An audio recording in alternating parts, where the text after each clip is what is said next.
yesterday that GOP leaders have decided to attach the money to a spending bill for the Defense Department and a few other agencies, a strategy that would appear to ensure its passage through the House. And lastly, out of Washington, an international robotics competition in Washington attracted teams of teenagers from more than 150 nations. The team that drew the most attention at the event, which ended yesterday, was a squad of girls from Afghanistan who were twice rejected for U.S. visas before President Trump intervened. The team won a silver medal for courageous achievement. The award recognized teams that exhibited a can-do attitude even under difficult circumstances. The gold medal in that category went to the team from South Sudan, and the bronze went to the Oman team, whose students are deaf. And this out of London, 200 years to the day after Jane Austen died, a new 10-pound note featuring an image of one of England's most revered authors has been unveiled right where she was buried.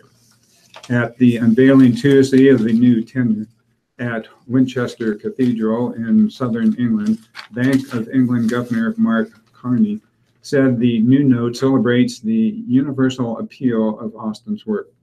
Austen, whose novels include Pride and Prejudice, Emma, and Sense and Sensibility, is considered one of the most perceptive chronologers of English country life and mores in the Georgian era. Combining wit, romance, and social commentary, her books have been adapted countless times for television and film. Our banknotes serve as repositories of the country's collective memory, promoting awareness of the United Kingdom's glorious history and highlighting the contributions of its greatest citizens, Carney said.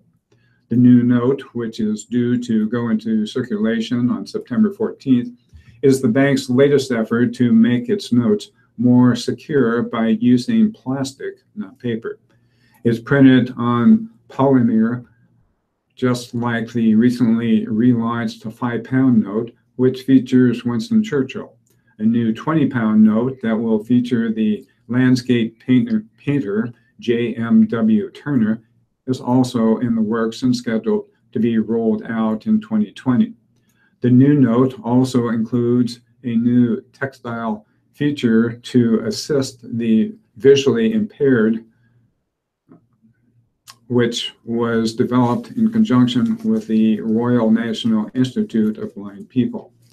Apart from Queen Elizabeth II, whose portrait is on all UK currency, Austen is only the third woman to feature on a modern-day British banknote, after medical inventor Florence Nightingale and social reformer Elizabeth Fry. She was chosen after a campaign for more female representation, as well as a portrait of Austen commissioned by her nephew in 1870. The note features a quote from Pride and Prejudice. "I declare, after all, there is no enjoyment like reading." Some Austen fans question the choice of the quote, spoken in the novel with deep insincerity by the unlikable Caroline Blinkley. Carney said the quote was Austen's. She could be read straight or enjoyed ironically. It works on many levels, he said. A tenner, as it's commonly known in Britain, doesn't go that far anymore. It's worth about $13, and it would yield an Austen novel, or maybe two, a couple of pints of beer at best, and at a stretch, a trip to the cinema to see one of those Austen adaptations. Analysis by the insurance firm Aviva shows how inflation has bitten into the value of the pound to the tune of 99% since Austen's death. Aviva says something that cost 10 pounds in 1817 would cost 786 pounds today. Today's new 10-pound note allows us to powerfully demonstrate the impact of inflation over time, said Alistair McQueen, Aviva's head of savings and retirement. Jack? Thank you, Paul. Authorities in Miami, Florida say a 10-year-old boy from a drug-ridden neighborhood apparently died of a fentanyl overdose last month, becoming one of Florida's youngest victims of the opioid crisis. But how he came into contact with the powerful painkiller is a mystery. Fifth grader Alton Banks died on June 23rd after a visit to the pool in the city's Overtown section. He began vomiting at home, was found unconscious that evening, and was pronounced dead at a hospital. Preliminary toxicology tests showed that he had fentanyl in his system. Miami-Dade State Attorney Catherine Fernandez-Rundle said, quote, "We don't believe he got it at his home. It could be as simple as touching it. It could have been a towel at the pool. We just don't know," end quote. The case has underscored how frighteningly prevalent fentanyl has become and how potent it is. Exposure to just tiny amounts can be devastating.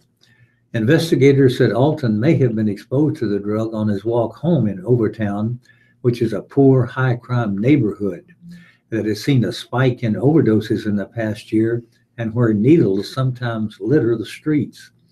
The 3-block walk between the pool and Alton's home took him down streets that appeared relatively clean yesterday, but on the block in the other direction from his home, trash littered the pavement and empty lots. Detectives are still trying to piece together the boy's final day, and Rundle appealed to the public for information. She said, "I believe this may be the youngest victim of this scourge in our community." Fentanyl, which is perhaps best known as the drug that killed the rock star Prince, is many times stronger than heroin. Dealers often mix it with heroin. Police departments have warned their officers to not even touch the drug. Paul? And this out of Dubai, a Saudi woman has been arrested for defying the kingdom's strict dress code by walking around in a miniskirt and crop top in a video that sparked public outrage. The woman, whose name was not given, was detained by police in the capital, Riyadh, for wearing immodest clothes that contradicted the country's conservative Islamic dress code, state media reported Tuesday. Police referred her case to the public prosecutor, according to the official Twitter account of state-run TV. In the video, which has gone viral since first emerging on Snapchat over the weekend, the woman is filmed walking around a historic fort in a miniskirt with no one else around. The short video, shot in the village in the desert region where many of Saudi Arabia's most conservative tribes and families are from, is followed by other shots of her sitting in the desert. The video sparked a Twitter hashtag that called for her arrest, with many saying she flagrantly disobeyed Saudi's rules, which require all women living in the kingdom, including foreigners, to wear long, loose robes in public. Most Saudi women also wear a headscarf and veil that covers the face. Social media is wildly popular in Saudi Arabia as a space to vent frustrations and gauge public opinion. The outcry against the video and the women's subsequent arrest reveal how powerful and widespread conservative views are in the kingdom. Despite recent moves by Saudi Arabia to modernize and loosen some rules, the country's 31-year-old heir to the throne, Crown Prince Mohammed bin Salman, has pushed for greater openings for entertainment, in part to appease the youth, who are active on social media and can bypass government censors online. More than half of Saudi Arabia's population is under 25. The government announced last week that girls would be allowed for the first time to play sports in public schools and have access to physical education classes. The powers of the kingdom's religious police have also been curtailed, and they are officially no longer allowed to arrest people. Despite these moves, strict gender segregation rules and other restrictions on women remain in place. Women are not allowed to drive in Saudi Arabia and cannot obtain a passport or travel abroad without a male relative permission. Jack? Thank you. Another story out of Washington. Briefly, President Trump has announced his intention to nominate former Utah Governor John Huntsman to be U.S. Ambassador to Russia. The Senate will have to confirm that nomination. Huntsman, the 2012 GOP presidential candidate, was ambassador to Singapore under President George H.W. Bush, and later was ambassador to China under President Barack Obama. And in a story out of Vatican City, a Vatican tribunal rejected attempts by two former executives of the Pope's Children's Hospital to dismiss an embezzlement case, asserting that it could prosecute them on charges of diverting nearly €500,000 in hospital donations to renovate the penthouse of a top cardinal.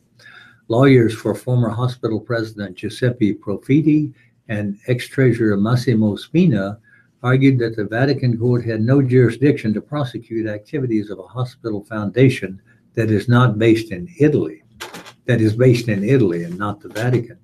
Tribunal President Judge Paolo Papanti Pelletier rejected the motion as the trial opened and set a new round of hearings for September 7th. Paul? Well, it's 10:20 and it's time to move over to local news. And this is certainly local in regard to Lincoln. When she was a kid, Sheila here remembers looking forward to one thing when her family took trips to Lincoln from their rural Nebraska home in Concord, pizza. And not just any pizza, Valentino's pizza. On Wednesday, the company, with 15 Lincoln locations and 37 satellite spots across the Midwest, will celebrate 60 years of business.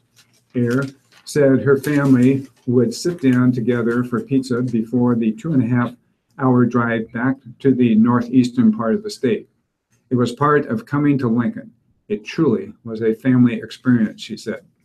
When she graduated college and moved to Lincoln at 22, Valentino's became her new home. She didn't expect to make a career at the restaurant, but jumped from her hostess position into the financial side of the business, which fit with her degree. The best part, she said, is that even after 29 years, so many of the people she knew at the beginning of her career were still with the company. John Harrison hired her to be a hostess at the South Lincoln location, one of only 4 locations at the time. Today, their desks sit next to each other at Premier Catering, a sister company that handles Valentino's catering. Harrison started at Valentino's when he was only 17. He remembers mixing and kneading dough in the kitchen, stirring up the secret sauce, and slicing up veggies to prepare pizzas for the day. As time flew by, his responsibilities multiplied. Before he became the general manager at Premier Catering, he'd filled in at nearly every dine-in location as the general manager.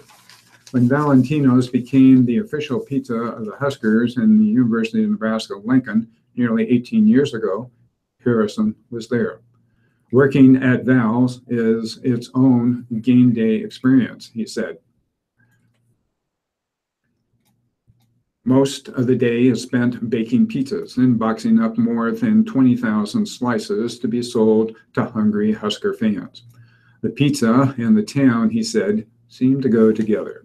60 years ago, Val and Zena Wheeler closed their small grocery store, Val's Campus Fruit Market, and opened the doors of the original Valentino's. They made $60 on their first day, and as time went on, it became a staple in the Lincoln community. Harrison remembers the lines out the door when he first started working at the original location, which was at 35th and Holdry Street. And I also remember that too. The Massentinos and Alcio families purchased the business in the early 1970s and began to expand. Company president Tony Massino said the reason Valentino's has seen so much success comes down to three things: the great recipe, the attention to quality, dedicated employees, and local regulars.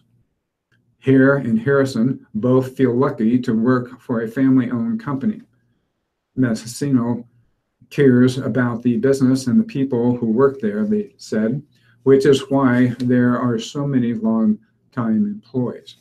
Rarely does a day go by that we don't talk to Tony, they said. He's the culture and he sets the tone. To celebrate its 60th birthday, Valentino's will offer $6 jumbo hamburger and cheese pizzas all day Wednesday. Ooh, that's the day. We better get out there. The offer is valid for carry-out only. Oh, darn. Orders can be placed in person or by phone. We've been here so long, Massino said, it's a sort of staple and foundation that people can count on. Jack? Thank you. Well, Omaha Mayor Jean Stothert has presented her $903 million budget to the city council. Now those council members will talk with their constituents and possibly make changes. A public hearing on the budget is scheduled for 7 p.m. August 8th at City Hall, with a vote scheduled for August 22nd. The mayor chose more police officers and funding for street repairs over a tax cut in her 2018 budget proposal. She said she heard those priorities from Omahans during this year's city election. Stothert said, roads, roads, roads. That's what we've heard all the time, end quote. The mayor said projected county property valuation increases will not be high enough to support a meaningful tax cut. And she said she wasn't able to propose a cut while also funding her other priorities. Council President Bryn Gray, who represents North Omaha, hadn't had a chance to review the whole budget, but he said generally he's happy that the mayor beefed up the streets funding. However, he wants the city to put more money toward job training programs and demolition of condemned properties. He said, we've just got more work to do. Highlights of the budget are for the police department, full sworn strength increases from 860 to 880 officers. This in preparation for a 5th police precinct to be established in Elkhorn in 2019. For the fire department, the city adds an ambulance at the station on 144th Street south of West Maple Road, which also requires adding 6 firefighters. The street program will get an additional $1 million for resurfacing, bringing it to a $12 million total. An additional $100,000 for Brick Street repair, and another $1 million for upgrading residential streets not built to city standards. This will bring the total for those streets to $1.8 million. In overall growth, discretionary spending in the general fund grows 4.5% to $387 million. In previous years, Mayor Stothert tried to hold growth to 3%. And finally, the tax rate will remain the same after Douglas County's assessor pared back valuation increased. Stothert said she couldn't support a property tax cut. Paul? In this story out of Gearing, rangers in western Nebraska, Scottsbluff National Monument, are connecting with students in Afghanistan via the internet as a learning opportunity. Park Superintendent Dan Morford, lead interpreter Leslie Gaunt, and Chief Ranger Justin Kazel were at the National Monument Sunday to give more than 60 Afghan students a virtual tour through an iPad. The students from schools in Kabul, Khalabad, and Banajan asked about the National Park Service, the economic impact, and why people want to see the parks. The tour and questions from the students lasted about 90 minutes. Kazel said he was happy to inform students half a world away about the national park system in the U.S. and about the Scottsbluff National Monument. We, as a staff, love sharing that information with our park visitors, he said, adding that having visitors around the world is an interesting medium. The opportunity for the program was prompted by the U.S. State Department request that a connection be made. The internet connection between the countries was set up by the Lincoln Learning Centers in the U.S. Embassy. Because our iPads have so much encryption, they can't connect by themselves to the internet, said Morford. With the hotspot, we get really good coverage and we're tootling all over the place. Scotch Bluff was chosen because it's a sister park to Bon Emir Seoul National Park. Jack? Oh, yes, thank you. Well, another local story that's been much in the news lately is Douglas County board members have voted in voting Tuesday to continue property tax exemptions for Goodwill Omaha's retail stores, praised the nonprofit's financial reform since a World Herald series revealed high executive pay. County board member Mike Boyle told Goodwill's interim CEO Paulie Bishop, "You've taken terrific steps to correct what was reported," end quote. The board voted 6-1 to allow Goodwill's retail stores to remain exempt from property taxes in 2017. Board member Jim Kavanaugh said Goodwill had taken good actions to correct what he called an outrageous situation. But before the vote, Kavanaugh pressed Bishop and Jordan Adam, an attorney for Goodwill, to provide what Kavanaugh called recognition of what had gone wrong.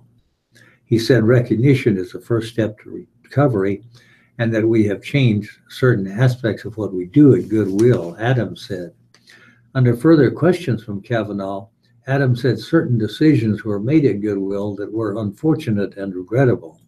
But he said the organization has new leaders and is trying to move forward. Kavanaugh said, "Be specific. What mistakes were made and what corrective actions were taken?" Adam replied that, as has been reported, Goodwill had previously paid more than 10 people $100,000 or more a year, but now only 3 people earn that much. He said the former CEO, Frank McGree, was gone and Goodwill has new leadership. Boyle noted that Goodwill's work in the community, including its diversion program on a contract with Douglas County, and Kavanaugh said the board had to find a balance.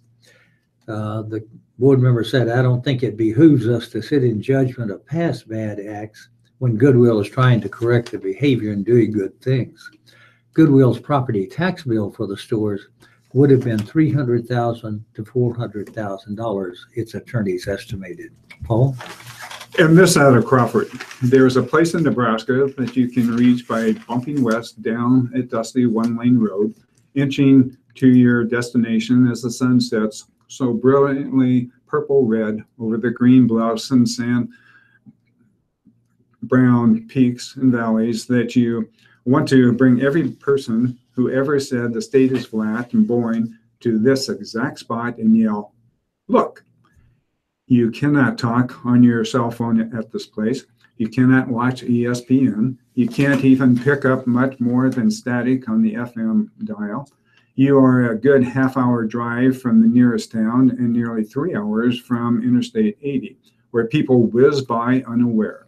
This place will confuse your car's GPS. It will confound your iPhone. At this place in Nebraska, you can wolf down biscuits and gravy for breakfast, along with a slice of strawberry rhubarb pie. Tastes delicious. That will make you weak-kneed. You can hike to a nearby National Geologic Park that looks like the surface of Mars. You can hike back through rock formations, prairie, and bluffs, and devour barbecue ribs cooked over a roaring fire pit for dinner. As the sunset lights the sky on fire, you can sit on a porch and make the acquaintance of fossil hunters and turkey hunters and stargazers. By starlight, you meet people like yourself who need to take a deep breath once in a while. Guests who have discovered that this spot, this place called the High Plains Homestead, is the perfect place to breathe deeply. The High Plains Homestead is not exactly a bed and breakfast and not exactly a guestrant and not exactly a restaurant either. It is all of those things and many other things too. It is an oasis in the middle of an untamed, undiscovered northwest corner of the state. I always say that this place is beautiful when it ain't trying to kill you, says a grinning man wearing a black cowboy hat. The cowboy, named Mike Gesselring, and he and his wife, Linda Gesselring, along with Mike's folks, had the idea to build this one-of-a-kind place 2 decades ago. If you are a charitable person, you might describe this idea as audacious. If you aren't, you might call it totally insane. Mike and Linda decided to construct a series of 6 guest rooms, a 2-bedroom cabin, a restaurant, and a little imitation Old West village in a spot 18 miles from the nearest town, which is the metropolis of Crawford, population 969. Most of that 18-mile drive is country road that quickly turns to muck in the rain and drifts shut in the snow. Only an abandoned farmhouse stood on the spot, which meant they needed to build everything from the foundation. Also, the electricity went out almost daily. Also, the telephone cut out when the wind blew. Also, there was no guarantee of running water. So Mike and Linda got to work in a way that reminds you of their hardy pioneer ancestors, except with Chevy pickups and George Jones songs in the tape deck. They dug a well 550 feet deep, struck water, and didn't complain when that water smelled strongly of rotten eggs. It's the sulfur in the soil. Well, I hate to say this, but this article goes on, but it sounds very enticing if you are interested in getting out and being by yourself. So I'll let you think if this is the place you want to go. Yeah. Okay, Paul. Well, an Omaha man who is charged with threatening to assault Iowa Republican Senator Joni Ernst will undergo a psychiatric evaluation as a result of his federal court appearance yesterday. Robert Simet was transferred from Pottawatomie County, where he is being held without bail, to the Douglas County Jail so that he could be evaluated at the Douglas County Health Center. He was arrested by FBI agents in Omaha on July 7th. The 64-year-old appeared in the Southern District Court of Iowa, and his attorney requested the transfer to Omaha for evaluation. Court records, the FBI was contacted by the Mills County Sheriff's Office on July 5th regarding complaints it received about Simet. An employee at the Les Hills Harley-Davidson branch in Pacific Junction told authorities that Simet had made threats against Ernst to employees. Simet also made statements regarding conspiracies involving President Trump and Russian President Vladimir Putin, stating that, quote, everyone in the government needs to be killed off, according to authorities. Paul, you want to get started on the obits? Yeah, let's go ahead and jump over to that page. Well, you want to start? I can start, yep. Okay. These will now switch over to the death notices, and I'll be reading from the Lincoln Journal-Star. Badman, Chris Badman, age 47, of South Bend, formerly of DeWitt. A celebration of life will be held at 3 p.m. Friday, July 21st at Trinity Lutheran Church in DeWitt. Vendrick Griffiths, Havadic Chapel in DeWitt is handling the arrangements. In lieu of flowers, memorial contributions are suggested to the Chris Badman Memorial Fund for the creation of a scholarship with the funeral home in charge. Bassino, Leonard Bassino, age 70. No other information is available at this time. Cheney, William Cheney III, age 78. He was a veteran of the Army Reserves. Memorials are suggested to the St. Luke's United Methodist Church or Pathways to Compassion Hospice. A celebration of life will be held at 11 a.m. Friday, July 21st at St. Luke's United Methodist Church on Superior Street. Cook, Stephen Cook, age 92. A committal service will be held at 3 p.m. on Saturday, July 22nd at Calvary Cemetery and Mausoleum on L Street. All are welcome to attend and celebrate Steve's life. Boothurst Mazer and Love Funeral Home will be handling the arrangements.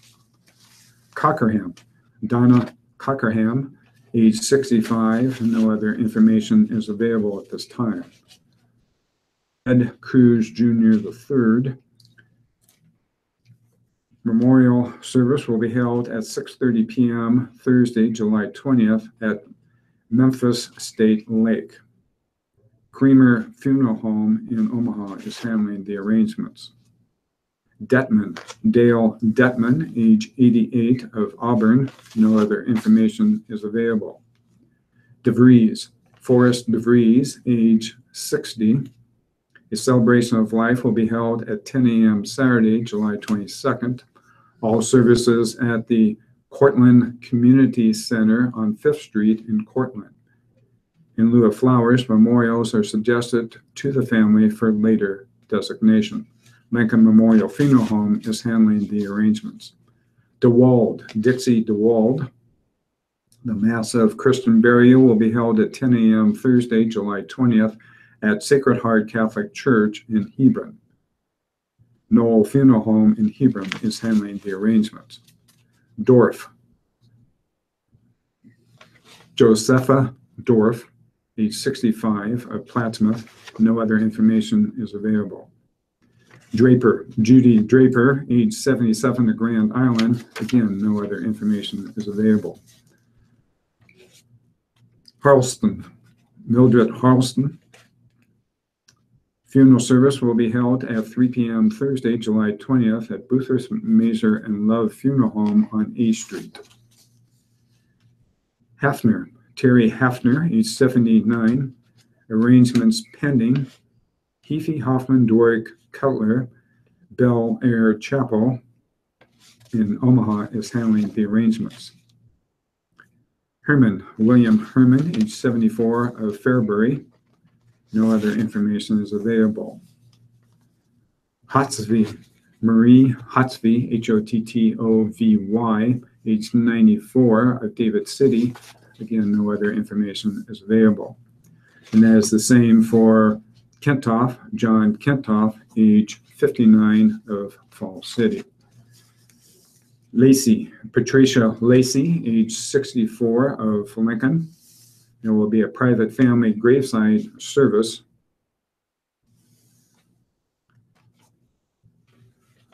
Roper and Sons is handling the arrangements. May, Vera May, age 94. A memorial service will be at 12:30 p.m. Next Wednesday, July 26th at Lincoln Memorial Funeral Home on 14th Street. Novak, David Novak, age 78. A celebration of life will be from 11 a.m. to 2 p.m. Saturday, July 22nd at the VFW on West A Street. Aspen Aftercare is handling the arrangements. Null, Gary Null, age 75 of David City. Aspen Aftercare is handling the arrangements. However, there are no other information. Nyman, Nobuko Nyman. There will be no service. Ashes will be returned to Japan and interred in family crypt. Pedersen, Norma Pedersen of Beatrice. She was 83 years old. Funeral will be at 10 a.m. with 10:15 family prayer service, Friday, July 21st at Herman Wright Mortuary in Beatrice. Pierce, George Pierce, age 77 of Lincoln. Funeral service will be at 10 a.m. Friday, July 21st at Lincoln Memorial Funeral Home. Prefert, Marley Prefert.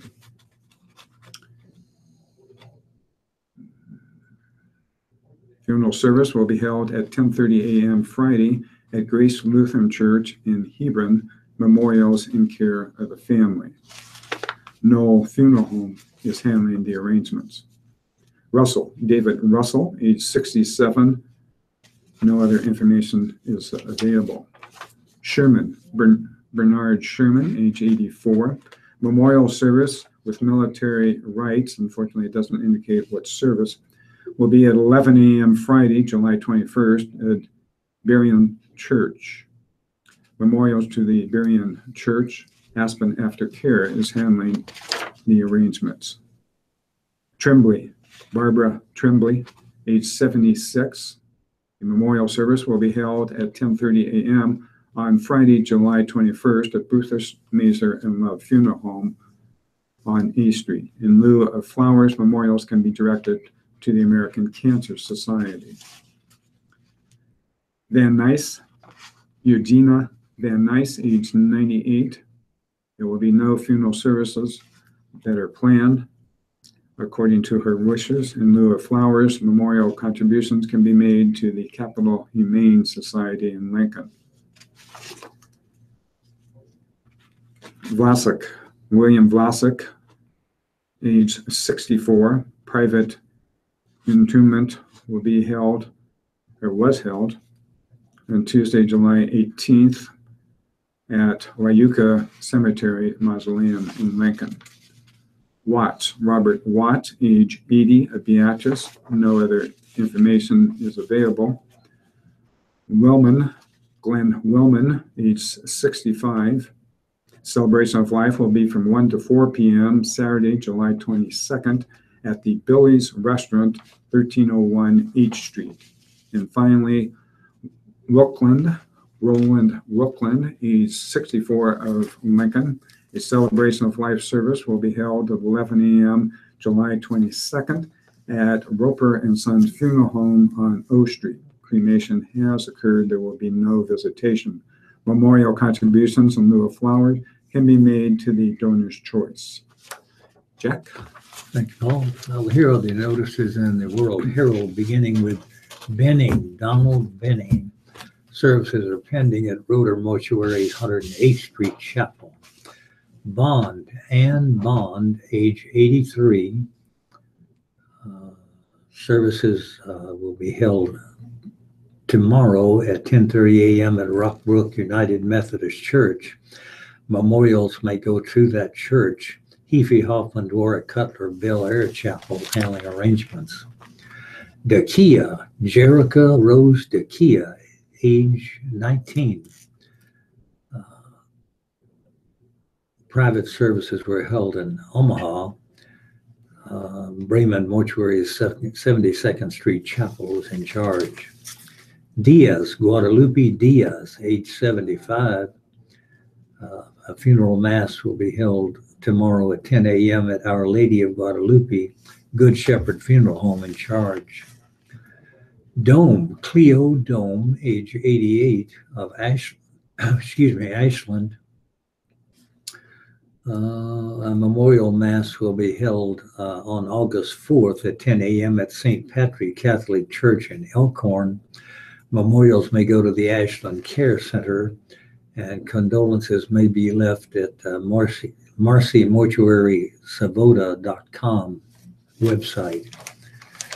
Dorf, Fina Dorf, D-O-R-F, age 65, of Cass County, formerly of Bellevue. A memorial service will be held on Friday at 5 p.m. with visitation from 3 to 5 p.m. at Roby Funeral Home in Plattsmouth. Memorials to the family. Dunbar, Vincent Dunbar, age 58. Memorial service is scheduled for 11 a.m. Friday at the Thomas Funeral Home. Fries, Donna Fries, that's F-R-I-E-S-Z, age 88. Services will be held at 2 p.m. At the Bel Air Chapel of Heafy Hoffman, Warwick Cutler. Memorials to the family. Carolyn Glenn, age 85. Memorial service at 11 a.m. Friday at Rockbrook United Methodist Church. In lieu of flowers, memorials are asked for the church. Hefe, Hoffman, Dwara, Cutler, Bel Air Chapel, handling arrangements. Hayes, Pauline Hayes, age 97. Services are scheduled for were scheduled for 11 a.m. today at St. Leo the Great Catholic Church. In lieu of flowers, memorials are asked for the Siena Francis House. John A. Gentleman, Mortuaries, Pacific Street Chapel in charge. Herman, Donald Herman, age 85. He was a veteran. A memorial service will be held on Friday, July 21st at Atonement Lutheran Church. John A. Gentleman, Mortuaries, 72nd Street Chapel in charge. Hurst, Joan Hurst, age 84, of Jonestown, Texas. Memorials to Augustana Lutheran Church, presumably here, that doesn't say. Gisa, Charles Gisa, that's Jisa, age 88, of Gretna. Services 10 a.m. tomorrow at St. Patrick Catholic Church in Gretna. Westlawn Grand Memorials to St. Patrick Catholic Church. Roeder Mortuary, Gretna Chapel in charge. Juhas, Michael Juhas, that's Juhas, age 69. He was a veteran. Memorial service is scheduled at 11 a.m. Saturday at Bellevue Memorial Chapel. Memorials to the family. And that's the Hefe, Hoffman, Dwara, Cutler Memorial Chapel. Kohanik, John Kohanik, age 60. Complete notice will be published later. John A. Gentleman, 72nd Street Chapel in charge. Lynn Krowski, Valeria Lenzowski, age 97. Funeral at 9:30 a.m. Friday at Carisco Larkin Staskowitz Funeral Home. And William J. Lewis, age 67, of Omaha. A Mass of Christian burial will be held Friday at 10:30 a.m. at St. Pius X Catholic Church. Memorials to the Encore, ENCOR, South area. Hefe, Hoffman, Dwara, Cutler, Bel Air Chapel in charge. Marshall, Dwayne Marshall, age 80. A memorial service scheduled at 4 p.m. Thursday tomorrow at Forest Lawn Funeral Home. And Jean McDonald, age 84. She formerly lived in Nebraska City and Omaha and passed away in Southbury, Connecticut.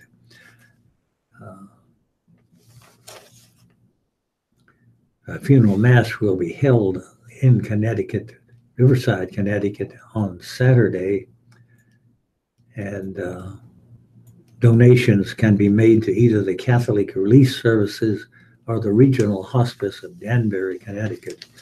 Leo Gallagher and Son Funeral Home in Greenwich, Connecticut is handling arrangements.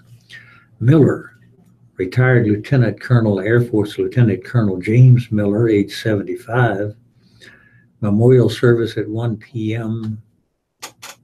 Saturday at the John A. Gentleman Hill Street Chapel. Memorials to the Alzheimer's Association. Murray, Jackson Murray, age 42. Memorial service today at 1 p.m. at the Bel Air Chapel of Hefe, Hoffman, Dwara, Cutler. Memorials to the family. Peterson, Keith Peterson, age 91, of Wymore, Nebraska. Services at 7 p.m. at the Carisco Larkin Staskowitz Funeral Home. That's on Friday. Private burial in Wymore. Polacek, Agnes Polacek, age 95. Memorials to the Columban Fathers, St. John Catholic Church in Prague, or Notre Dame Sisters Retirement Fund in Omaha. Massive Christian burial is scheduled at 10 a.m. Friday at Christ the King Catholic Church. Hefe, Hoffman, Dwara, Cutler, Bel Air Chapel in charge. Prussia, Maureen Prussia, that's Prusha, age 84. Mass of Christian burial scheduled at 10:30 a.m. Today, and with a graveside service to follow at Calvary Cemetery. Memorials to the family, Hefe Hoffman, Dora Cutler, Bel Air Chapel in charge. Rabe, Arlene Rabe, no age is given. Memorial service will be held Saturday at 11 a.m. at the John A. Gentleman 72nd Street Chapel. Memorials may be given to St. Mark Lutheran Church or the Lutheran Hour Ministries. Reed, Genevera Reed, age 70. Funeral service 10 a.m. Saturday at Hoy Kilnuski Funeral Home and Crematory in Council Bluffs. And memorials are suggested to the Wings of Hope organization. Rimpey, Frank Rimpey, age 76. Services at 10:30 a.m. tomorrow at St. Gerald's Catholic Church in Omaha. Memorials to the family, Kaler Dulce Mortuary of Papillion in charge. Robertson, Fred Robertson, Jr., age 70. He was a veteran. Services at 11 a.m. tomorrow at the West Lawn Hillcrest Funeral Home. No memorials are listed. Robbins, Joanne Robbins, age 73. Services Wednesday today at 11 a.m. at Kuntz Memorial Lutheran Church on Farnham Street.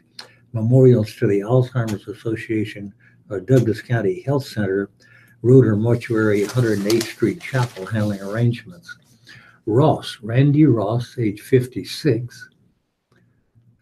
Memorial services tomorrow at 11 a.m. at the Roeder Mortuary's 108th Street Chapel. Rushlau, retired Marine Corps Captain Gerald Rushlau, age 81. Funeral tomorrow at 12:30 p.m. at Discovery Presbyterian Church. And memorials to the Marine Corps League, Corisco Larkin Staskowitz Funeral Home, handling arrangements. Scanlon, Arvilla Scanlon, age 90, of Plattsmouth. Funeral mass will be held at 10 a.m. Friday at Church of the Holy Spirit and in Plattsmouth. Memorials may go to the church or the St. John's School or for masses. Roby Funeral Home is handling arrangements. Schaefer, Roberta Schaefer, age 80. Celebration of life will be held at 1:30 p.m. July 23rd at Rejoice Lutheran Church in Omaha. In lieu of flowers, the family asks memorials to charities. The Arbor Cremation Society is in charge. Slobodnik, Robert Slobodnik, age 77. The memorial mass will be held 10 a.m. Friday at St. Mary's Catholic Church. Memorials to the family, Corisco Larkin Staskowitz Funeral Home in charge. Tig, retired Master Sergeant, Air Force Master Sergeant James Tig, age 86. Funeral services at 11 a.m. Friday at the West Lawn Hillcrest Funeral Home. Memorials to the family. Wall, Marjorie Wall, that's W-A-H-L, age 89. Service Thursday, 10 a.m. at Christ the King Catholic Church. Memorials to the Christ the King Educational Trust or St. Augustine Indian Mission. John A. Gentleman, 72nd Street Chapel in charge. Windling, Gerald Windling, a retired Air Force Chief Master Sergeant, age 73, of Bellevue. Funeral services Friday at 11 a.m. at the Church of Jesus Christ of Latter-day Saints in Bellevue. Military honors by the Alfred Air Force Base Honor Guard. Memorials to the family. The Bellevue Memorial Chapel of Hefe Hoffman, Dora Cutler in charge. And that was our last obits. Listeners' memorials to the Radio Talking Book Network are tax deductible and will go a long way in keeping Radio Talking Book on the air. Please keep Radio Talking Book in mind when memorials are listed as donor's choice or your favorite charity. Donations should be sent to Radio Talking Book Network, 7101 Newport Avenue, Suite 205, Omaha, Nebraska, 68152. Thank you for being a Radio Talking Book Network listener and supporter. And it's break time. What's that? It's break time. Yeah. Reading the first hour from the Yeah, we made it through the first hour. Yeah. We'll return to our stars after we take a short break, as Paul just indicated. These obits seem to come in bunches, don't they? Oh, yes, yes. Reading the senior home delivery meal menus. I always wondered what was the largest number on any particular day. I've counted as many as 60. Have you? Even when I'm home, out of habit, I look and see how many there country are. potato casserole, tomatoes, green beans, Here, Then we have the drink roll water. with You want margarine. any water? fresh fruit, and a Excuse pint me? of 1% You want any milk. water? No, thanks. And I thank you for that, Ann. And this menu will be repeated along with tomorrow's menu about 1 o'clock, just after the grocery ads and just before Joni Lair's reading from the bookshelf. And now, here is our Executive Director, Jane Nielsen, with a special public service announcement. Do you want to grow your leadership skills, meet other blind and low vision people, learn about leadership opportunities? This is Jane Nielsen, the Executive Director of Radio Talking Book Service, and I'd like to tell you about a conference coming up. It's the Midwest Leadership Conference and also Young Professionals Seminar.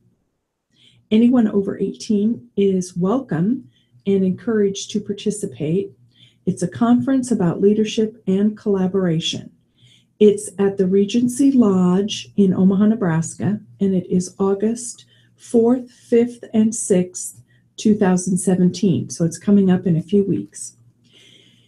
And here's what you should know about the Young Professional Seminar. It's during the same time period, but it's geared towards folks in the 18 to 40 year range. It's a unique one-day seminar for young adults who want to grow in their leadership skills. Again, that's also at the Regency Lodge in Omaha, Saturday, August 5th, with a social hour on Friday night. Don't miss this opportunity.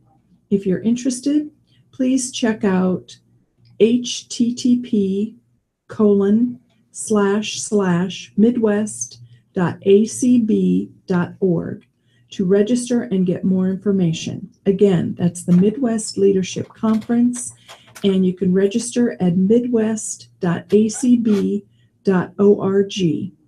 And if you want more information and you don't have access to the internet, please call me here at Radio Talking Book Service at 402-572-3003. And thank you very much, Jane Nielsen, for that important announcement. And you are, of course, are listening to the Radio Talking Book Network in Nebraska. And now let's return to our readers for the second hour of reading of today's newspapers. Let's welcome back Paul Murphy and Jack Martin. Well, thank you. We're back for the second hour, and we'll start out with the editorial page. I will be reading from the Lincoln Journal-Star. Although pending lawsuits have paused the White House effort to seek voter roll data from all 50 states, Nebraska Secretary of State John Gale has stood his ground. In a Friday letter to Chris Kobach, Kansas Secretary of State and Vice Chair of the Presidential Advisory Commission on Election Integrity, Gale requested additional information regarding the commission's inquiry before considering turning over anything but the minimum of public records. To boot, Gale offered several actionable suggestions that would improve election integrity far more than this committee. By taking this stance, and the outgoing Republican has firmly placed himself in defense of Nebraskans against the vague, still unclear mission of President Donald Trump's commission. While following the letter of the law and releasing publicly available information, which must be accessible to all citizens, regardless of intent, Gale's demands for clarity are reasonable and justified. The Federal Commission's first meeting is scheduled for today, though the group appears to have obtained limited data at best. More than 15 states outright refused its request to provide voter registration information. At least 30 other denied parts of the request, with the last 4 digits of Social Security numbers frequently cited as a chief factor. Nebraska, meanwhile, has yet to provide any information because the Commission hasn't answered Gale's merited questions. What precisely will the data be used for? How will it be secured? Will it be shared publicly? The Secretary of State expressed doubt that the Commission could even follow state law in its pursuit, given its few stated aims, writing, quote, "If Nebraska voters' roll data is made generally available to the public by the Commission would not be able to comply with Nebraska law or take the statutorily prescribed oath," end of quote. In a twist of irony, Nebraska law prescribes a felony election falsification charge, which sounds very similar to the voter fraud this commission is purported to combat, for those who use voter information in a way that defies the narrow definitions laid out in state code. Lastly, he asked, is this even needed? Rather than mandates rolling downhill from the federal government to the states, Gale rightly poised that elections are local and state occurrences that come with a little bit of guidance from the federal level. To that end, he included 8 suggestions to improve accuracy of voter rolls and help ensure the integrity of elections from the brazen Russian efforts seen in November. The ultimate outcome of this hunt for voter data won't be known until the end of litigation against the Commission. Regardless, Nebraska's chief election official should be applauded for taking a strong stance against the committee and in favor of Nebraskans. Jack? Thank you, Paul. Well, here is a guest commentary in the World Herald by Megan McArdle of Bloomberg View. And it begins, for months I've been watching in a sort of wonder as Republicans crafted the most unpopular major bill in living memory. Could they really mean to make a suicide charge at this? Not some long-standing Republican goal like dismantling the welfare state or slashing food regulatory thicket, but pushing a sly parody of Obamacare even less likable than its awkward source material. When Republicans explained how this would actually be a strong campaign strategy for 2018, I had astonished flashbacks to Democrats saying the same thing in 2010 and wondered when it was that people in Washington started believing their own press releases. Were we really due for the Republican version of the 2010 Democratic lemming run? No, apparently not. Senator Mike Lee of Utah has always been the man to watch on this bill, the bellwether who was ultimately going to lead the Senate one way or the other. On Monday, he announced that he would vote no on the motion to proceed, which means that this bill is not going anywhere. On both a political and a policy level, this choice is sensible, even though it leaves Republicans in a tough place. The exchanges in many states have been troubled for years, and those troubles will now deepen as insurers wonder what the heck Obamacare is going to look like in a year or two. The only saving grace for Republicans is that if and when those exchanges fall into a deep decline, they will still be able to assign some of the blame to Democrats for their original sin in passing Obamacare.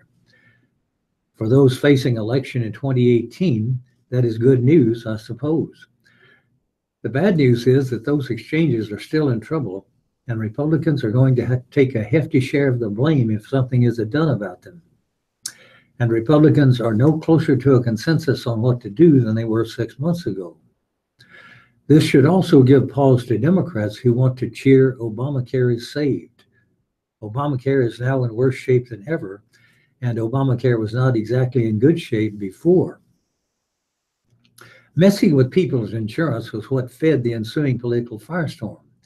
That, a mostly avoidable conflagration, ultimately ended up torching a number of careers and the Democratic majorities, leaving the party unable to repair a jury-rigged bill that had never been strong enough to survive without substantial political support.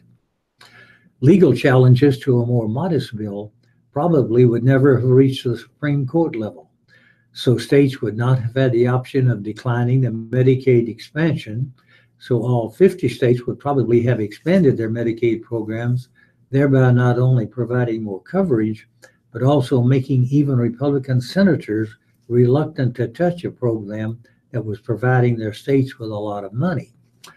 Instead, Democrats fixated on fixating the individual market and passed a draft bill never meant for prime time. In doing so, they broke both that market and their own party's majority. Both parties are therefore deeply responsible for the mess we're now in. However, neither party looks likely to take responsibility for its own failures, much less for fixing the problem, which leaves the rest of us wondering what the heck is going to happen to the healthcare market. The late economist Herbert Stein once observed that if, quote, something cannot go on forever, it will stop. That is as true of Obamacare as everything else. Eventually, if Obamacare's problems get bad enough, something will have to be done, and something will be, as frightened politicians survey the smoking rubble of the individual market and the fleeing voters headed straight for the ballot box. Paul? In this letter to the editor, and this goes along with what Jack just read, because of the decisions being made by this administration, my health coverage has been canceled by Blue Cross and Blue Shield effective December 31st. We hear a lot coming out of Washington about how pro-business our Republican leaders are. But what about all the small businesses in the U.S. that are having a difficult time paying for health insurance for the owners, let alone their employees? Health insurance is a small business issue. My policy is very expensive. Because of a pre-existing condition and because of my age, I'm 62, still 3 years away from Medicare. This year, I will pay more than $18,000 in premiums and out-of-pocket expenses with no coverage for next year. My wife, who had a prior history of virtually no medical needs whatsoever, went through treatment in 2016 for a very rare autoimmune disease, in spite of her healthy lifestyle choices. Given the current direction of the insurance marketplace, we fully expect her coverage to be dropped as well. Campaign rhetoric at all levels stressed the need to support small businesses and the middle class. Yet without the ability to have affordable health care and insurance, we are all one health crisis away from financial ruin. Even the most responsible, hardworking, tax-paying, voting members of our society will suffer. Heaven help those who have been less fortunate. From where I sit, it appears Republicans are anti-everything, Obamacare, and pro-nothing of substance. How can we reinvest in our country and create jobs when a single household's insurance and medical cost would add up to a very respectable salary for an employee? I wrote this as a letter to my congressmen and senators. I will share their responses to everyone I know because this situation is unacceptable. That was written by Jeff Johnson of Lincoln. Jeff? Oh, Ben, here's the lead editorial in the World Herald today. It's titled, "Don't Let Drugs Kill Prisoners," and begins, hundreds of people are serving time in Nebraska's prisons for manufacturing and dealing illegal drugs. But something is wrong when an inmate dies from a drug overdose while behind bars. Tecumseh prison inmate Dylan Lemire of Omaha, who was 22, died in June with traces of methamphetamine and ecstasy in his system. The logical question arises, how did he get the drugs? He was serving a 6 to 11 year sentence for robbery and use of a firearm in a felony. Prison officials say they are still investigating how the drugs got inside a maximum security prison. Officials have said no prison staffers have been implicated in Lemire's death. About 80% of inmates have substance use and/or abuse issues, as State Prisons Director Scott Frakes said after Lemire's death. Such addictions drive demand inside prison walls the same as out, leading to contraband infiltrating these facilities with the help of visitors, friends, other inmates, and employees. Drugs have been confiscated in prisons nationwide, including on California's death row, which is known for its strict security. Alcohol, too, makes it into prisons, as happened in Tecumseh before a March 2nd melee that left 2 inmates dead. Guards, surveillance, intelligence gathering, and treatment can reduce the flow of contraband, and should. Prison write-ups for drug and alcohol violations at Tecumseh grew by 250% last year to nearly 700. But the death of an inmate underscores the seriousness of the problem. Prisons must step up the fight against distribution and possession of drugs in prison for the safety of inmates and staff. Paul? This article written by Cal Thomas. While scanning YouTube's videos, I came across an appearance by Ronald Reagan on the Tonight Show hosted by Johnny Carson. The year was 1975, and Reagan was between jobs, having left office as governor of California, where he served for 8 years, but not yet president. He would challenge Gerald Ford for the Republican nomination in 1976, barely losing at the nominating convention, but setting himself up for what would be a successful run in 1980. What fascinates me about Reagan's appearance with Carson is how little has changed in the intervening 42 years, except some things are worse. The questions Carson asked Reagan and his responses sound like recent campaigns. Here's one of Reagan's comments on taxes. I still say the answers to our problems in this country is to have a law that says there is a percentage limit of the people's earnings that government cannot go beyond without the consent of the people. Later, he noted that when he and Carson were boys, governments, whether federal, state, or local, were only taking about 15% out of every dollar earned. Today, they're taking almost half. It's gotten worse. Depending upon where you live, the combined total of government taxes can exceed 50%, including income, sales, and hidden taxes. According to the Tax Foundation, Americans this year will pay $3.5 trillion in federal taxes, $1.6 trillion in state and local taxes, for a total of $5.1 trillion, or 31% of the nation's income.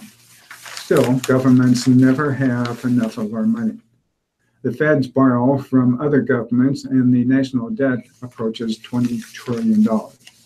In one of his many clever turns of phrases, Reagan told Carson, "We live in a country where it takes more brains to figure out your income tax than it does to earn the income."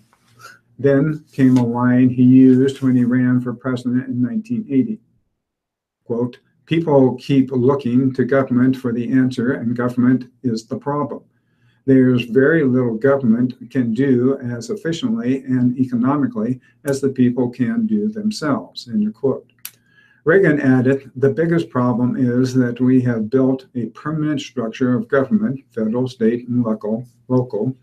They are permanent employees. And they've come to the place where they actually determine policy in this country more than does the Congress." At the time, Reagan said there were 14.5 million public employees in the U.S. According to the Bureau of Labor Statistics, as of 2015, there are nearly 22 million government workers.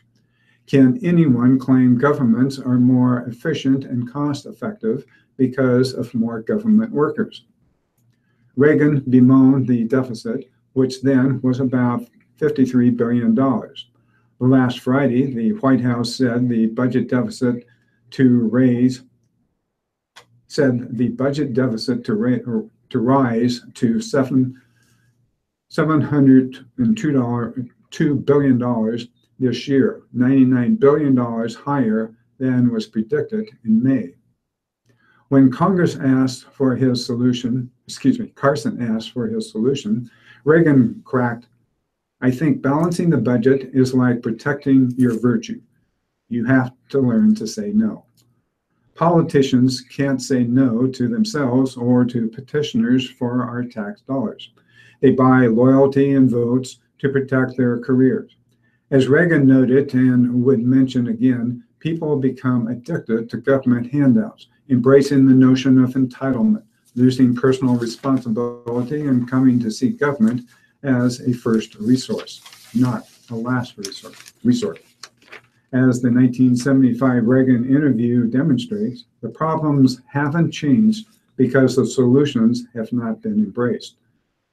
Republicans should learn lessons from Reagan, but many appear too eager to tread water while we sink deeper and deeper into debt. Jeff? Oh, okay, thanks, Paul. Well, let's move on to the feature section of the World Herald. And they've got a big spread today about the Beatles. You've probably heard that Paul McCartney, the lone performer who's still going from that group, will be in Omaha on Sunday at the CenturyLink in a performance that is probably already sold out. What the World Herald did was to look back at the archives about Beatlemania when it first started, and their greeting when they first appeared on the Ed Sullivan Show. It said that at the time Ed Sullivan started the rock and roll plague on television and the squeals that go with it, and now Ed's squealing the loudest of all. He wants those bad-mannered screechers to stay out of his audience on Sunday nights before they turn the Sullivan Show into what he called a complete nightmare. Sullivan may even have to go so far as to issue TV identification cards to maintain the 18 age level of the audience. But no matter the lengths to which he must go, even to doing a show in an air raid shelter, he will justify the means as long as it rides the scene of the rock and roll shriekers. And some of the comments about the Beatles, in contrast to that hysteria they started, weren't so kind. Here's a first mention of the Beatles in the World Herald, which told of British police expressing exasperation at Beatlemania. It said, "Beatlemania is a mass hysteria generated by the Beatles, 4 young musicians from Liverpool with something called the Liverpool sound. That sound is created by the Beatles and their guitars and singing." The story by the Associated Press documented the spread of Beatlemania across the United Kingdom, but did not predict its imminent spread to the U.S. And then after that Ed Sullivan Show appearance, another story in the New York Times said, "The boys hardly did for daughter what Elvis Presley did for mother or Frank Sinatra for grandma." The story's writer wasn't shy about trying to jam as many smart-sounding words as possible into his attempts to put down the band.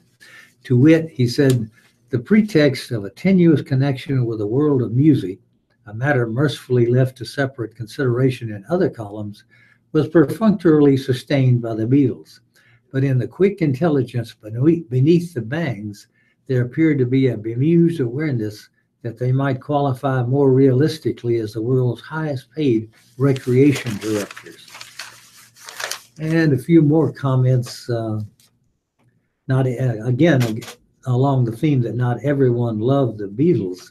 Some letters to the World Herald's Public Pulse said, quote, "My idea and that of many teenagers about the Beatles is that they are 4 bums who make noise and call it music. They thought they made a hit on the Ed Sullivan Show, but New York girls will scream at anything. Signed, the former Beatle lover." And another said, "In view of all the furor, I thought they must have something. I found them totally without talent. They cannot sing, their voices are adenoidal, and they cannot carry a tune. They cannot play well. The words of their songs are moronic. As for their much touted beat, it is crude and mechanical. It would make a master of rhythm such as a calypso musician weep. Such mass hypnosis is frightening. And it was signed by grandfather, and that just might reflect a generation gap. Oh, I can remember the first time that they came on to the Ed Sullivan Show. I was in college and a dorm, and I thought, gee, those guys look a little different. Yeah, they did. They sounded different. And then they went from there. All right, we're going to go to Ask the Doctors, tips on avoiding ticks on next type. Dear Doctor, I've been reading a lot of warnings about the recent wet weather causing an abundance of ticks and their potential to cause disease. I knew about Lyme disease, but now Powassan, and it's Powassan virus, what's that? And just how dangerous are ticks? Dear reader, ticks are external parasites that, because they feed on blood, are quite efficient at transmitting disease. In each of the 3 life stages that a tick goes through after hatching, it needs blood to survive. Depending on the species, ticks will feed on mammals, that's us, birds, reptiles, and amphibians. A variety of ticks throughout the United States can transmit more than a dozen dangerous and sometimes deadly diseases. These include Lyme disease, Rocky Mountain spotted fever, tularemia, and Colorado tick fever, to name a few of the most commonly known.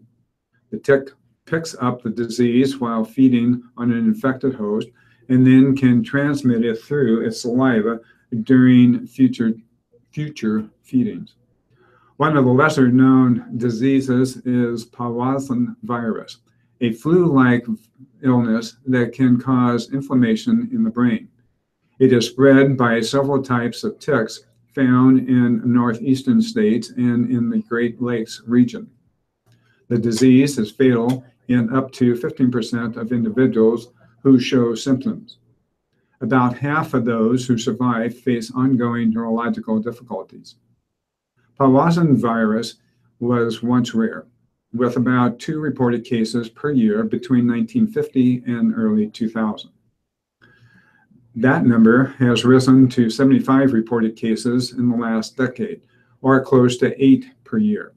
Some experts believe this may be due to increased awareness in diagnosing the disease.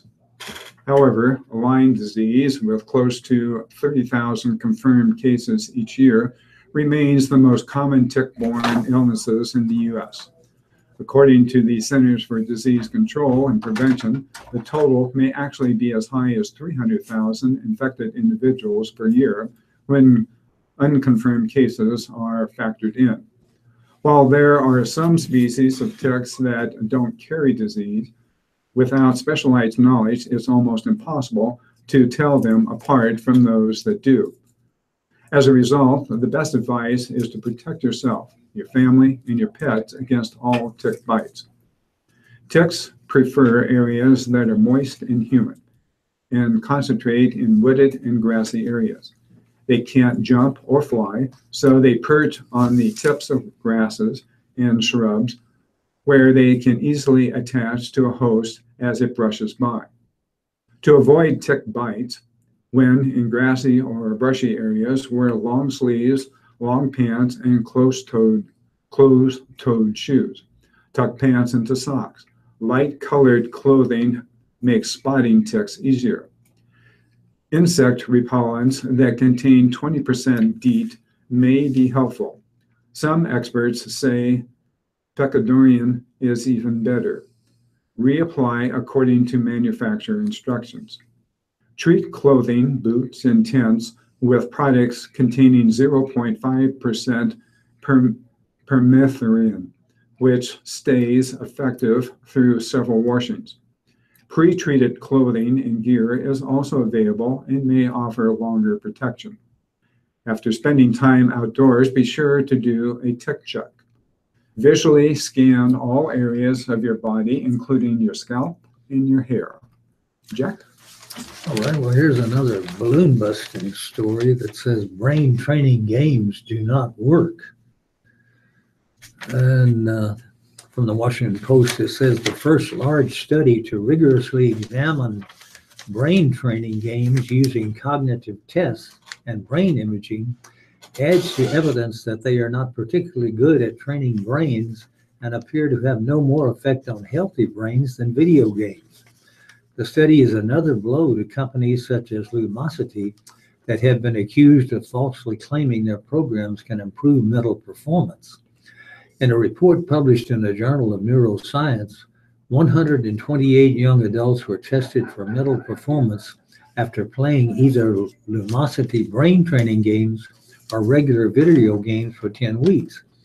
Researchers saw no evidence that commercial brain training leads to improvements in memory, decision-making, sustained attention, or ability to switch between mental tasks.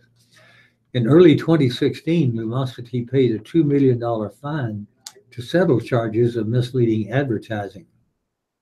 Its commercials boasted that Lumosity games are based on the science of neuroplasticity. The Federal Trade Commission and an open letter from 69 brain scientists insisted the research does not support claims that brain games make people smarter or stave off mental decline. While a study conducted by Lumosity in 2015 suggested that brain training games improve performance on some mental tasks better than crossword puzzles do, other studies have shown no effect. So I guess we'll have to move on to something else. All right, well, let's shift over to Dear Amy. My husband has a highly specialized career. As a result, I find myself in a subculture spouse of a subculture occupation of a subculture company. My husband works with Dan, who is married to Kate. For a while now, Kate has been reaching out to try to get together. She is an extroverted overachiever, always surrounded by scores of people, while I am a quiet homebody and tend to lean on a very few close family and friends. No character flaw, but the platonic equivalent of a no spark. A few years ago, after fertility struggles and IVF, my husband and I had a baby girl. While we were discreet about it during the process, it is stressful enough without an audience, we have been quite open about getting pregnant through IVF, though we don't share the gory details. Kate recently asked me about our experiences with IVF. I was happy to let her know the name of our clinic and answer a few of her basic questions, while sidestepping the more personal ones. Most of all, I strongly recommended that she speak to her doctor to explore their options. She has now asked me multiple times to have lunch with her or to meet up to talk about it some more. If this was a more casual acquaintance, I would be fine setting a boundary and reiterate that she should talk to her doctor for more information. But the other layers of mutual friends, coworkers, and spouses complicates things. I can't risk offending or upsetting her, but I also don't feel comfortable as an expert or a confidant on her fertility journey, especially if it means sharing the personal and financial details of mine. On top of this, my husband and I have just started trying to get pregnant again. So I am going back to the injections, monitoring, and procedures in the coming weeks. While that is going on, I really won't have any extra bandwidth with her. I suspect it is simple as repeating, you should talk to your doctor over and over again while speaking in generality, but I am hoping you have some other glowing insight to offer. Signed, only an acquaintance. Dear acquaintance, you will have to risk seemingly shy or standoffish while trying to, if we can ever get back down here, politely repel this eager person. Tell her very truthfully, everybody's experience is different. And so I can't really help you too much through this process. I hope you follow through with your doctor. If there is a book or online resource you found helpful, you should share it with her. In terms of her attempts to engage you socially, you need to convey, thank you for the invitations.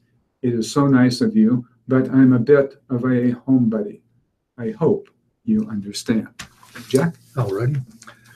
Well, if those of you who are fans of the puppet Kermit the Frog, here's a story about that out of New York. The Muppet Studio is blaming, quote, unacceptable business conduct for its dismissal of Steve Whitmire as the longtime performer of Kermit the Frog.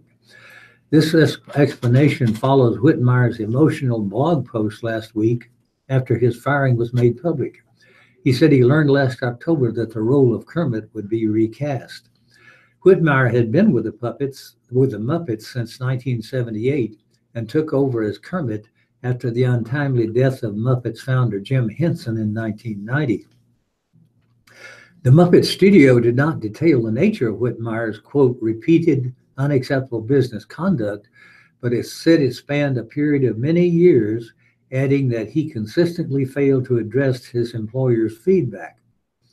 Whitmire could not be reached immediately for comment, but in an interview Monday with The Hollywood Reporter, he said the studio felt he had been too outspoken in expressing how the Kermit character should be portrayed on the ABC primetime Muppets mockumentary series that aired in 2015 and 16. Whitmire said he had only been trying to help keep the show on track. The studio said veteran Muppets performer Matt Vogel is now taking over as Kermit. Henson's daughter and son told the New York Times that they supported the decision to fire Whitmire. Henson's daughter Lisa said Whitmire refused to train an understudy for low-level performances and, quote, played brinkmanship very aggressively in contract negotiations. Brian Henson, who is the company's chairman, told the Times that Whitmire often sent emails attacking writers, directors, and others involved in Muppets projects. And in some more show business news, out of Nashville, Tennessee, two of country music's biggest stars, Kenny Rogers and Dolly Parton, whose onstage chemistry spawned hit duets like Islands in the Stream, will be making their final performance together this year. Rogers, who is retiring from touring, said his final performance with Parton will be part of an all-star farewell show to be held at Nashville's Bridgestone Arena on October 25th. The two have been performing together for more than 30 years since Islands in the Stream, written by the Bee Gees, became a pop crossover platinum hit in 1983. Paul? When Ken Core, owner of Grandpa's Kettle Corn, approached Tracy Core of the College View Neighborhood Association about starting a farmer's market in the neighborhood, he had plenty of advice for the group. Among his many bits of wisdom, Core recommended finding a place that's easy to access, has plenty of parking and shade for vendors and shoppers. The College View Seventh-day Adventist Church parking lot on the southeast corner of 48th Street and Prescott Avenue met all the needs of both vendors and shoppers, and even better, the church made everyone feel welcome as Lincoln's newest farmers market set up shop. Located catty corner from Goldenrod Pastries, the market and its dozen or so vendors open for business on June 7th. The market operates from 4 to 7 p.m. Wednesdays and will run through August 30th. Grandpa's Kettle Corn has a centrally located, shady spot at the new market. Joining it are several vendors with seasonal fruits and vegetables, meat, eggs, and honey, as well as several craft booths. The idea of a College View farmers market really appealed to Core and the rest of the association. After the Sun Mart grocery store closed at the Van Doren Plaza, it left a lot of residents in the area, including seniors from nearby Van Doren Villa and Union Manor, without an accessible neighborhood store, Core said.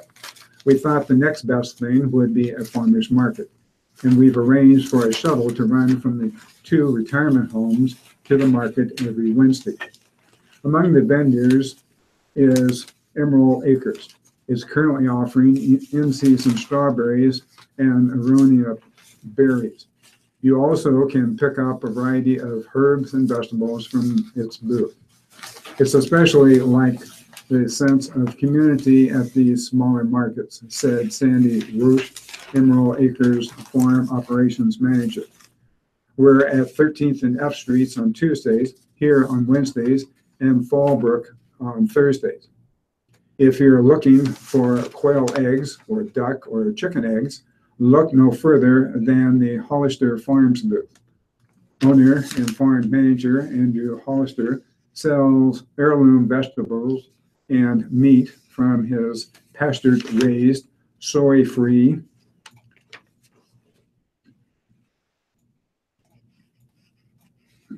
that's interesting. Well, we may never find out since we may get to that article or not. Here we go, hogs and goats. We like being part of the smaller markets in the area, said Hollister Farms Don Stevens. We especially like supporting this new market and the College View community. Another vendor, owner, farmer Riley Remke of Broken Arrow Farm, is working to obtain organic certification. We're sustainable, Remke said, and I use a bio-intensive farming method that allows me to grow and harvest 5 times more produce per square foot than you'd normally see on a half acre of land. Remke's booth features seasonal veggies and eggs, and he'll have honey in the fall. As a first-year beekeeper, he's pleased that all 4 of the hives he started last year have survived and are producing honey.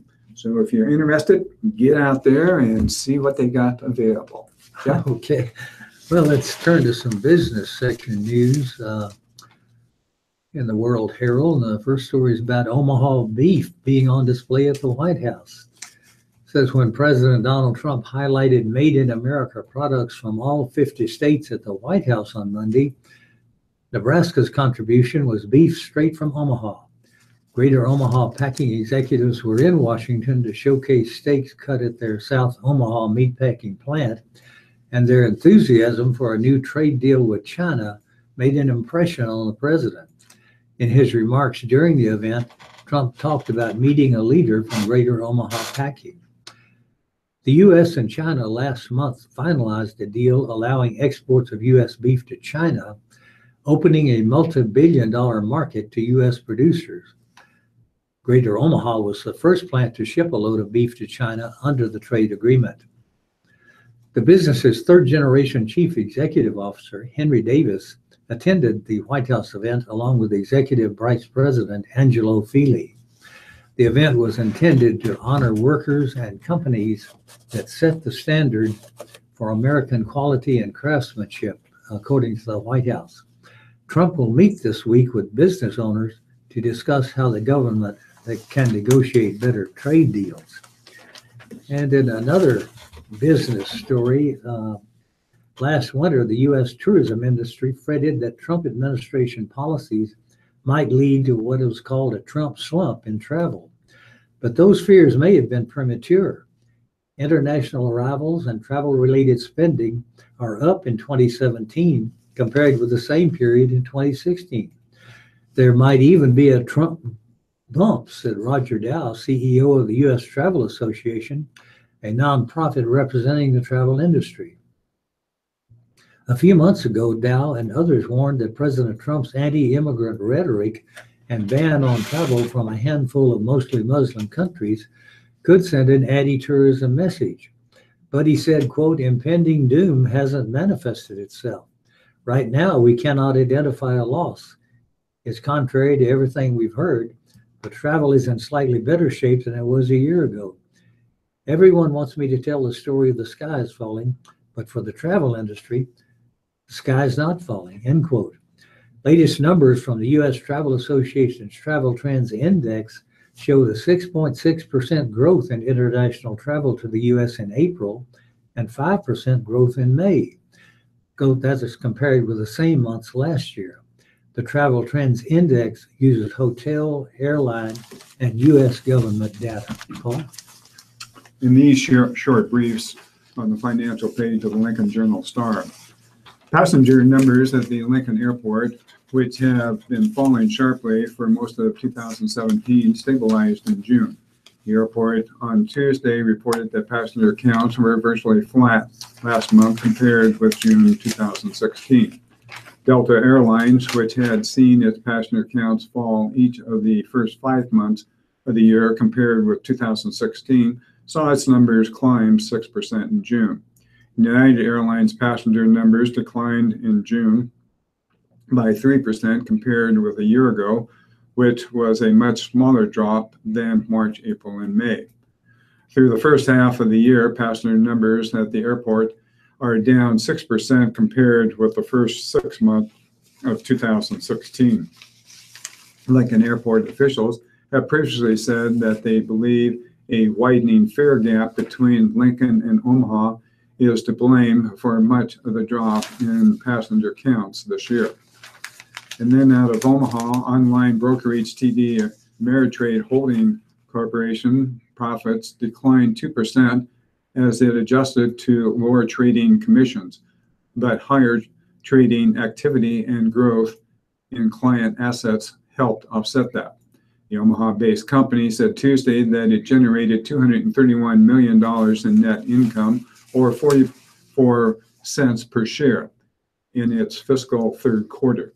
That's down from $240 million, or 45 cents per share a year ago. The results beat the 41 cents per share that the analyst surveyed by Zacks Investment Research expected on average. TD Ameritrade said its trading revenue slipped 3% to $335 million in the first full quarter since it cut its trading commission to $6.95 from $9.95 in response to competitors. But total revenue grew 11% to $931 million because of strong asset-based revenue and healthy account growth. Wall Street had expected $899.5 million in revenue. Investors remain broadly engaged with strong trading volumes despite persistent low market volatility, CEO Tim Hockey said. Jack? Thank you, Paul. Well, moving on to sports news from Southport, England, where the British Open begins tomorrow, the golf tournament. And with a chance to close out the match in practice yesterday, Jordan Spieth fired his second shot into the par 5 15th at Royal Birkdale and had never left the flag, bounding onto the green about 20 feet behind the hole.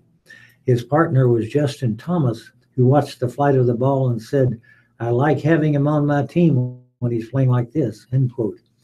Everyone is on his own when the British Open begins, and Spieth is looking sharp enough to be listed as a co-favorite with Justin Johnson, the #1 player in the world. Spieth is coming off his second victory of the year last month at the Travelers Championship, and when his putter is working, which it really hasn't been this year, he is regarded as a favorite in just about any tournament. Still to be determined is how much he thrives on links courses like Royal Birkdale. What stands out is St. Andrews in 2015, when the 23-year-old Texan was going for the third leg of the Grand Slam and missed a playoff by one shot. Even so, he hasn't finished higher than 30th in the other 3 British Opens in which he has played. So much of his mystique is built around that 2015 season when he won the Masters and U.S. Open, had 5 other victories, and the FedEx Cup. So many of the expectations of Spieth now are measured against that season. Those are rare even for the greatest players, and it might be Spieth's bad luck that it happened to him so early in his career. He still wouldn't trade it. Asked to measure his game now compared with 2 years ago, Spieth said his long game is better, but he hasn't been making putts. He said, quote, "I recognize it being 5 years in a row, and 5 years doesn't make me a veteran, but it helps me realize kind of how things go. Last year, I was pretty caught in 2015. This year, I'm not. Hopefully, we can have another 1 or 2 like that. But if we keep on trying to improve each part of the game, stick to the process, Then we'll have the results we want, end quote. Tuesday brought more sunshine to the Lancashire coast and only a light wind that came out of a different direction. The course is fast and balls are bouncing high when landing, which is links golf at its best. The lowest score ever at Royal Birkdale was 272 by Ian Baker Finch in 1991. As for Spieth, his big season in 2015 gave him a taste of looking at being a dominant force in the game. The next 2 years, even with 2 victories in each one, however, gave him an appreciation of how Tiger Woods dominated for so long. Excuse me. He was asked the chances of there being another dominant force in golf and replied, "I wouldn't get your hopes up. What Tiger has done, having experienced a year like he continued to do for years, it just takes a lot out of you. It's very tough to do, and you have to have a lot of things go right at the right times." Paul? And that's out of France. Away of 2 grueling alpine stages likely to decide the outcome of the 104th Tour de France, Chris Froome and his teammates have sent a clear message to their rivals with another impressive display of collective strength.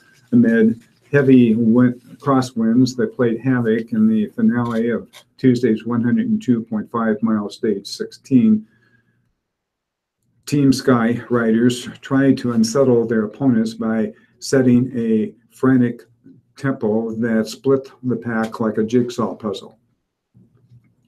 After relentless work from 2 other riders of Sky, only 22 riders, including Froome and teammate Mikel Landa, managed to stay in the reduced bunch at the front.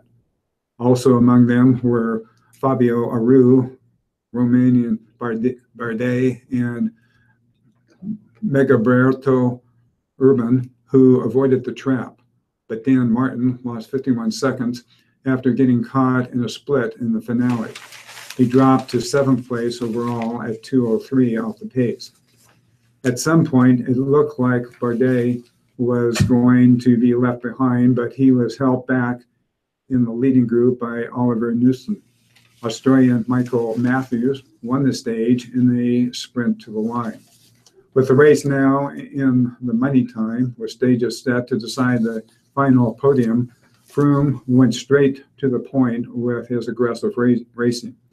He appears in great shape and has the best team surrounding him in his bid to win a 4th Tour title. Everyone knew it was going to split at some point, said Froome. For us, it was more about just being on the right side of it. Knowing it was going to kick off on the open section of the last 20 kilometers to go, the guys committed to that, and we saw the gaps opening out straight away. Froome, the defending champion, has an 18-second overall lead over Aru.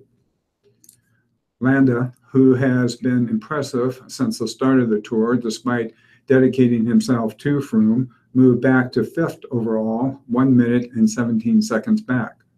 Myself and Mikel Landa are feeling great, said Froome. The next 2 days are the biggest consecutive days in this year's Tour de France.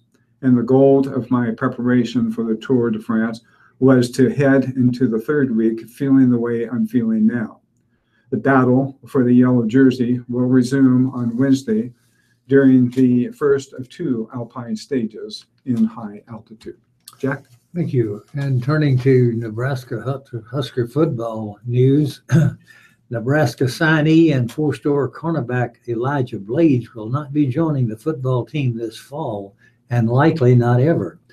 Now the Huskers' focus turns to 6 scholarship cornerbacks it already has, while continuing to pursue multiple recruits at the position that Coach Mike Riley often has referred to as, quote, gold.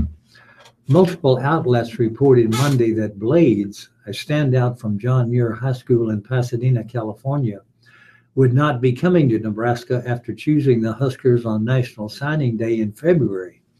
He told HuskerOnline.com that Nebraska coaches wanted him to join the program as a partial qualifier, meaning he could participate in practices as a freshman, but not play in games while working to satisfy his academic requirements, and he elected against that option.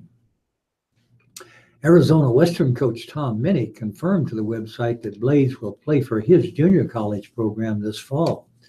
He added that Blades was not placed there by Nebraska, which opens the door for the cornerback to be recruited by any school in the future.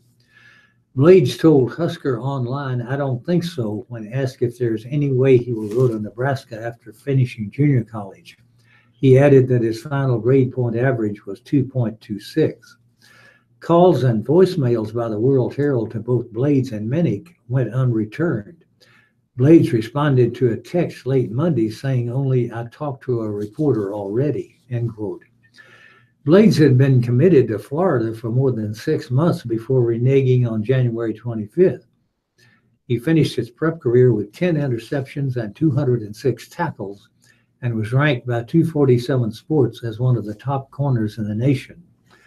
Blades spent more than 20 minutes broadcasting a Periscope session Monday afternoon, touching on topics such as how he stopped playing basketball in middle school and playing with his dog, but not responding to inquiries about his football destination.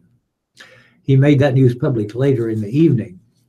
On signing day, Riley said there's no doubt Blades signed with Nebraska mainly on the strength of his relationship with cornerbacks coach Dante Williams, who was hired in December. The recent saga took on extra meaning considering Blades was Nebraska's only cornerback in its 2017 recruiting class. The news last week of Chris Jones' knee injury, one projected to keep Nebraska's standout senior defender out of action for 4 to 6 months, adds worry at the position with the September 2nd season opening game against Arkansas State looming. This article out of Texas, Bill Snyder's age wasn't the first thing that occurred to Kansas State linebacker Trent Tanking when he got word that his coach needed treatment for throat cancer. Tanking was mostly concerned with when the 77-year-old Snyder would be back. I think regardless of young or how old he is now, it's just you worry for him, Tanking said Tuesday during Big 12 Media Days. You hope he does everything in his power to get back to you. He told us that, and he showed that he was coming back and that he was getting healthier, slowly getting his energy back. Snyder returned to preview his 26th season with the Wildcats, one with lofty expectations coming off a 9-win season that included a Texas Bowl win and with most of the offense's production returning. He much preferred to talk about those sorts of things in the biggest media scrum since his diagnosis was announced in January. "Well, I'm doing fine," Snyder said. "I mean, the recovery is ongoing, quite obviously, but I'm doing fine, getting around fine. Don't have any issues right now other than trying to prepare for the season. That's always an ongoing issue. That's $365 a year. Appreciate you asking." As expected, Snyder was a popular choice for contemporary on the surprise departure of Oklahoma coach Bob Stoops, which led to the promotion of Lincoln Riley, now the youngest head coach in FBS at 33. Snyder returned after the 2005 season, but retired after the 2005 season, but came back after 3 years with the program struggling. "I'm confident that he made the decision for the right reasons and that he's serious about the decision," Snyder said of Stoops, who won 10 Big 12 titles and a national championship in 18 seasons. You hear a lot about, well, he's going to take a couple of years off and he's going to go back. I don't think so. That's not the way he feels right now. He's adamant that this is what he wants to do, and I believe that. The Wildcats were predicted to be also Rams in the past 2 preseasons, but are now up to third. Quarterback Jess Ertz has a full season as the starter and has a key returner in running back Alex Barnes. I'm not naive to the fact that the players certainly are going to pay attention to that, Snyder said. My caution to our players and to anybody that would listen would be not take anything for granted. You still have to do it. The way Ertz sees it, Snyder's demeanor and message haven't changed much amid the unusual offseason. We really share one same thing, and that's the fact that we want to win. Ertz said, it doesn't matter how much we communicate or laugh together. At the end of the day, we want to win and play football. And they're happy Snyder will be back on the sideline. It's 11:58. You got a short article or? No, just a quick note about the Pinnacle Bank Golf Championship tournament beginning tomorrow at Indian Creek with the spotlight on Bryce Garnett, who is returning to the WebCom Tour after winning the Utah Championship last week. And his next stop is the PGA. Well, it's 11:59 and it's time for us to depart. And we wish you a very warm, cool day and enjoy it. Exactly. All right. Pretty good. It's always good to wind up with more material to read. Yes, it is. Yeah, there's been a couple of times where you're going, oh, gee, what am I going to read next, right? Yeah. Well, it's good reading with you again, Paul. Same here, Jack. Enjoyed it very much. Thank you. I'll put this paper back together. And, yeah. Okay, then I'll walk out with you. Oh, boy, I'll tell you, George. I was thinking we need to put a little WD-40 or something. Well, I don't on think that. it's that. I think it's just swelled out. I think they want to keep us in here. Well, it's not locked. It's just that the door won't move. Are you trying to tell us that? No, we're sitting on the line. Oh, Oh, I better not answer that one. Open the door for you, huh? Are we reversing things now? Yeah, no, I'm not. You might Trying like to that. think about this. Yeah, you might like that. I thought you were trying to keep us trapped in there. So. Take care. Thanks, Jack. See you later. Bye. Bye. Tomorrow. Yep. All have a good day. We'll see you on the next lunch. Yep. Enjoyed it, Paul.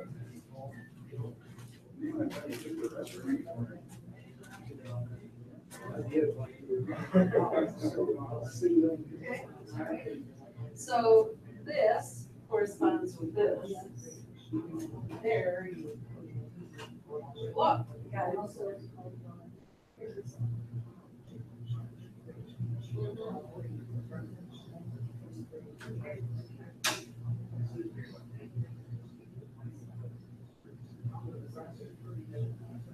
And then somehow this database will give you those, the summary numbers, of how many new volunteers you have.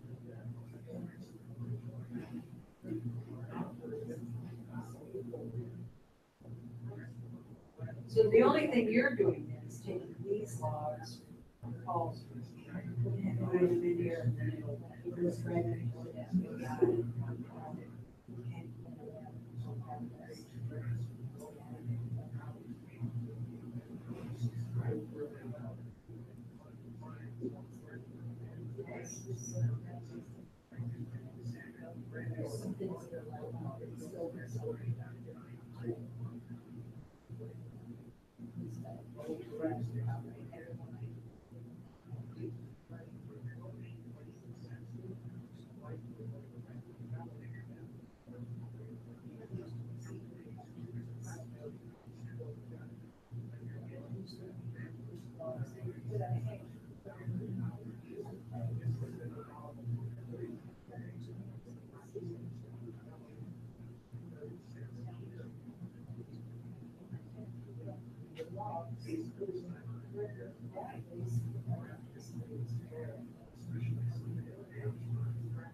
So actually, I was still.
Right, right. So I kind